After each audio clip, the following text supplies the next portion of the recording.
Hello friends, అందరూ ఎలా ఉన్నారు? బాగున్నారా? ఇవేంటో అనుకుంటున్నారా? అరటిపూలు అనమాట. చాలామందికి తెలుసు వీటితో కర్రీ చేసుకుంటారని. నేనైతే ఫస్ట్ టైం చేస్తున్నాను, చూస్తున్నాను. నేనైతే ఫస్ట్ టైం చేయడం. మా హస్బెండ్ అయితే ఇలా లోపల నుంచి అయితే అరటిపూలు తీసిచ్చారు. వీటితోనే కర్రీ చెయ్యని చెప్పారనమాట. మా అత్తయ్య గారు వాళ్ళు చిన్నప్పుడు మసాలా పెట్టి ఆ కర్రీ చేసేవారంట. సేమ్ చికెన్ కర్రీ లాగే ఉండేదంట. నువ్వు కూడా మా అమ్మలాగే సేమ్ ట్రై చేయని చెప్పారు. సరే అని అయితే నేను రెడీ చేస్తున్నాను కర్రీ అయితే.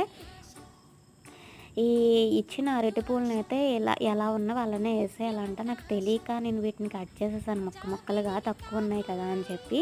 కానీ అలా కట్ చేయకూడదంట. ఎలా ఉన్నవో అలా ఏస్తేనే టేస్ట్ చాలా బావుంటదంట. ఆ గ్రేవీ అనేది వాటి లోపల బాగా పీల్చుకొని చాలా బావుంటదంట. సరే ఫస్ట్ టైం కదండీ, తెలీదు కదా! మరి ఏం చేయను, నెక్స్ట్ టైం చేస్తాను అని చెప్పాను. మీకు కూడా ఈ కర్రీ గురించి తెలిస్తే కామెంట్ చేయండి. నా వీడియో గనుక నచ్చితే సబ్స్క్రైబ్.